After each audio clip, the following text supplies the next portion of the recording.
Hello students, welcome to my YouTube channel ATP Mathematical Guidance. Today we have a new question from previous year's JEE Mains exam. It's an important question. If you are new to this channel और अगर हमारा पढ़ाना आपको सच में अच्छा लग रहा है तो please like share and subscribe. तो टाइम वेस्ट नहीं करेंगे, तो चलिए देखते हैं कि क्वेश्चन क्या दिया हुआ है। क्वेश्चन प्रोग्रेशन सीरीज का एक क्वेश्चन दिया हुआ है जहाँ पे क्या क्या दिया हुआ है, sigma summation r equals to 1 से लेके n तक टी आर, जो ये जो सिग्मा वाला एक्सप्रेशन है टी आर के ऊपर, ये टी आर का पूरा एक्सप्रेशन का वैल्यू क्या है वो क्वेश्चन में दिया हुआ है। ठीक है, मतलब अगर आप टी आर टाइप के जितने भी टर्म्स आएंगे आपके एन तक, आर इक्वल्स टू 1 से लेके एन तक, तो आपको ये समेशन मिलेगा। अब सोचो जरा, r इक्वल्स टू 1 से लेके n तक टी आर का मतलब क्या है। अगर r इक्वल्स टू 1 डालोगे तो t1 मिलेगा, r इक्वल्स टू 2 डालने पे t2 मिलेगा, r इक्वल्स टू 3 डालने पे t3 मिलेगा, ऐसे प्लस प्लस करते करते जाएंगे और r इक्वल्स टू n डालने पे tn मिलेगा। तो बेसिकली t1 से लेके tn तक जो समेशन है उसको हम क्या बोलते हैं, सिंपली sn बोलते हैं, है ना। तो ये वाला जो एक्सप्रेशन क्वेश्चन में दिया हुआ है वो सिंपली sn का एक्सप्रेशन दिया हुआ है, sn। और हमें क्वेश्चन में क्या पूछ रहा है, सिग्मा ओवर 1/tr, मतलब हमें टीआर का एक्सप्रेशन चाहिए। ये वाला जो क्वेश्चन है, मतलब ये वाला जो एक्सप्रेशन है, ये टीआर का एक्सप्रेशन नहीं है, ये एसएन का एक्सप्रेशन है। अब हमें चाहिए टीआर का एक्सप्रेशन। तो हम सबको पता है कि टीआर का एक्सप्रेशन ढूंढने के लिए हमें क्या करना पड़ेगा। अगर हमें टीआर ढूंढना है तो हमको एस आर से एस आर माइनस 1 को सब्ट्रैक्ट करना पड़ेगा। अब एस आर का एक्सप्रेशन क्या दिया हुआ है यहाँ पे, एस आर का एक्सप्रेशन हमको एस एन के एक्सप्रेशन से मिल जाएगा। ये वाला जो एक्सप्रेशन था वही एस एन का एक्सप्रेशन था, तो एस एन से नहीं लिखेंगे, हम आर से लिखेंगे, 2r-1, या फिर आप कुछ भी लिखो, कोई प्रॉब्लम नहीं है। 2r+1, 2r+3 and 2r+5 divided by 8 minus S R minus 1 कैसे मिलेगा। ये जो एक्सप्रेशन है आपके पास, या एस आर का जो आपने एक्सप्रेशन लिखा, उस एक्सप्रेशन में अगर आप आर की जगह पे r-1 डाल देते हो, यहाँ पे अगर r-1 डालेंगे तो क्या आएगा, 2r-2, उसके बगल में है -1, मतलब 2r-3। और यहाँ पे आपको एक पैटर्न देखने को मिल जाएगा कि हर एक फैक्टर से अगला फैक्टर कितना इंक्रीज कर रहा है, 2 इंक्रीज कर रहा है। इसके साथ 2 ऐड करो, ये आ रहा है, इसके साथ 2 ऐड करो, ये आ रहा है। तो ये पैटर्न को अगर हम मेंटेन करें तो 2r-3 का अगला वाला एक्सप्रेशन क्या आएगा, 2r-1। 2r-1 का अगला वाला एक्सप्रेशन क्या आएगा, 2r+1। 2r+1 का अगला वाला एक्सप्रेशन क्या आएगा, 2r+3 डिवाइडेड बाई 8। तो टीआर का जो एक्सप्रेशन है, अब ये दो फ्रैक्शंस में से हम लोग को कॉमन क्या मिलेगा, 2r-1 से लेके 2r+3 तक हम सबको सब कुछ कॉमन मिल जाएगा, 2r+1 और ये आ गया 2r+3। अगर हम इसके नीचे, यहाँ पे सॉरी 64 था, मैंने शुरू से गलत लिखा, 8 लिखा, 64, यहाँ पे भी ये आ गया 64। तो यहाँ पे अगर हम 64 कॉमन ले लेते हैं तो क्या क्या बच रहा है, यहाँ पे 2r+5, और यहाँ पे 2r-3 कॉमन नहीं था, तो -2r, माइनस माइनस से +3, माइनस माइनस, तो +2r -2r कैंसिल हो रहा है। 5+3 कितना आ रहा है, 8। 8 से 64 कटेगा तो क्या हो जाएगा, 1/8। 1/8 क्या बच रहा है, 2r-1, ये पूरा का पूरा expression, 2r+1 and 2r+3। Okay, तो ये आ गया टीआर का एक्सप्रेशन। तो क्वेश्चन में हमें सिग्मा का समेशन पूछा है किस एक्सप्रेशन के ऊपर, 1/tr के ऊपर। तो 1/tr कितना होगा। अगर टीआर का एक्सप्रेशन है ये, तो 1/tr क्या आ जाएगा, इसका रेसिप्रोकल, वो लिखने का जरूरत नहीं है। ठीक है ना। तो 1 सिग्मा r इक्वल्स टू 1 से लेके n तक 1/tr, इसको हम सिंपली ऐसे लिख सकते हैं कि 8 डिवाइड बाई ये जो पूरा का पूरा टर्म है, 2r-1 and 2r+1। JEE mains में आप ऐसे सवाल जब बना रहे हो तब एक बात हमेशा ध्यान रखना, मैं इस वीडियो में जो सब कुछ लिख रहा हूँ, ये पूरा का पूरा सब कुछ आपको लिखना है ऐसा नहीं है। आप जितना माइंड में कैलकुलेशन कर सकते हो उतना माइंड में कैलकुलेशन करो। अब तो आपको समझना है, इसीलिए मैं डिटेल्स में लिख रहा हूँ, लेकिन जितना माइंड में कैलकुलेशन कर सकते हो। ये वाला जो स्टेप मैंने लिखा, इसका कोई ज़रूरत है ही नहीं। अगर आप ये इसको तोड़ने का तरीका आपको पता है तो डायरेक्ट वही वाला लाइन लिखो, या फिर तोड़ने के बाद जो आएगा वो लाइन आपको पता है, आपको आप दिमाग में कैलकुलेट कर पा रहे हो, तो डायरेक्टली वो वाला लाइन लिखो। देखो, अब यहाँ पे इसको तोड़ना है, इसको ब्रेक करना है।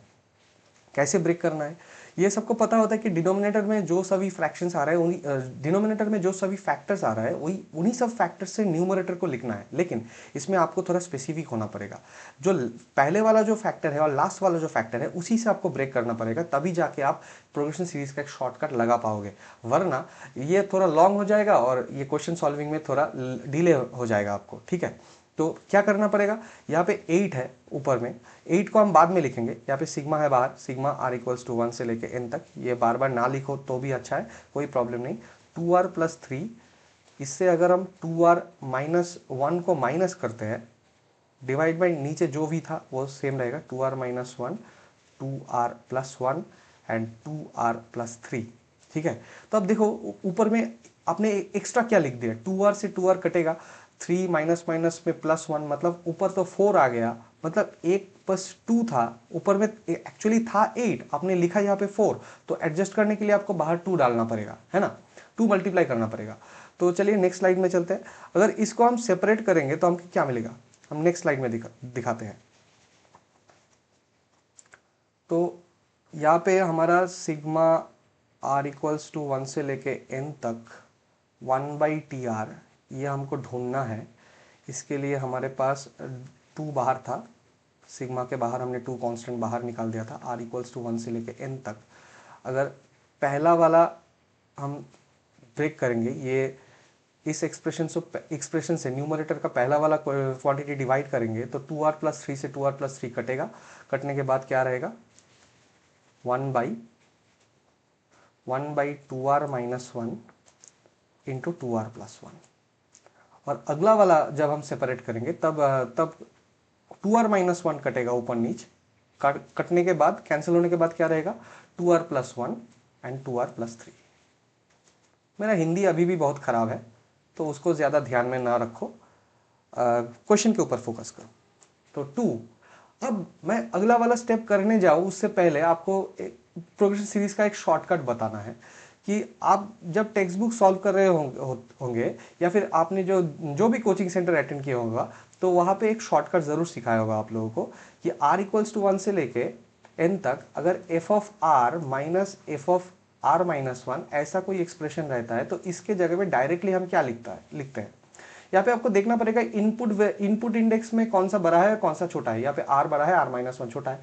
अगर ऐसा कोई भी एक्सप्रेशन आपको कहीं भी मिल जाता है तो यहाँ पे बस काम एक ही करना है, अपर लिमिट को ये बड़ा वाला एक्सप्रेशन में डालना है और लोअर लिमिट r का जो लोअर लिमिट है उसको छोटा वाला एक्सप्रेशन में, मतलब सिंपल वे में बताए तो इसका फाइनल रिजल्ट क्या आएगा, f of n minus F of 1 minus 1 that is f of 0।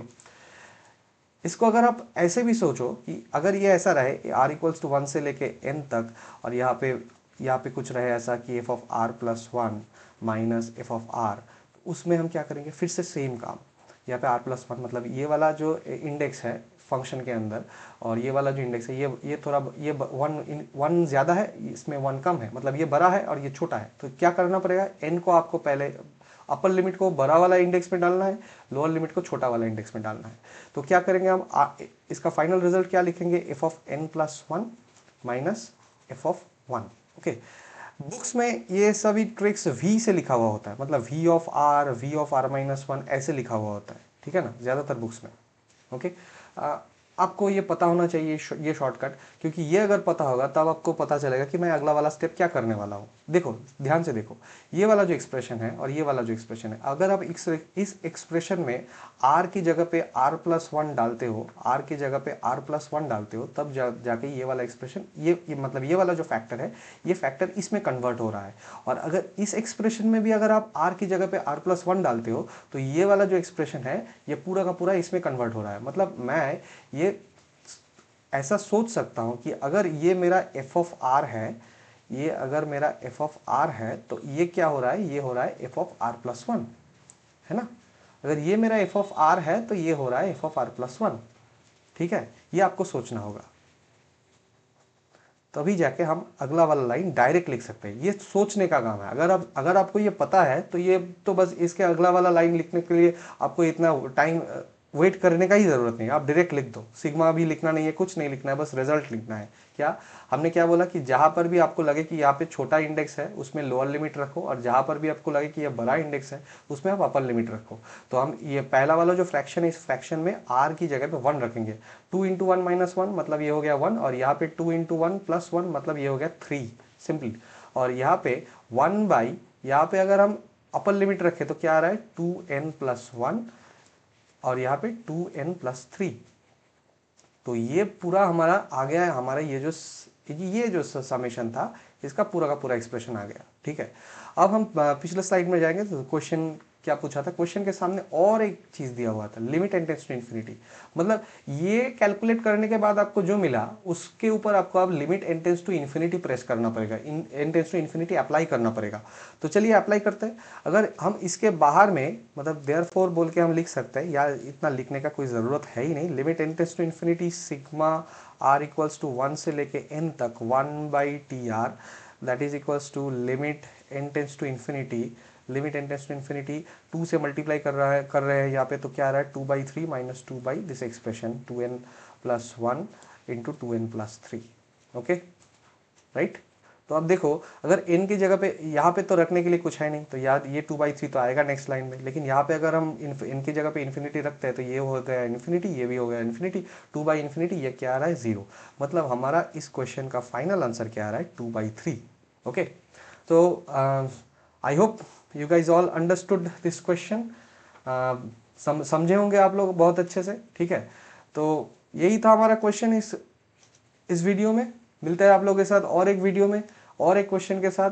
अभी तो हमारा जेई मेंस का सीरीज, जेई मेंस का PYQ का सीरीज चल रहा है। आगे चल के मुझे अपने चैनल में बहुत कुछ पढ़ाना है, मतलब थ्योरीज वगैरह ये सब भी पढ़ाना है। मैं थोड़ा लेट स्टार्ट कर दिया, बहुत दिनों से सोच रहा था कि यूट्यूब स्टार्ट करूँ पर स्टार्ट करने के लिए मोटिवेशन नहीं मिल रहा था।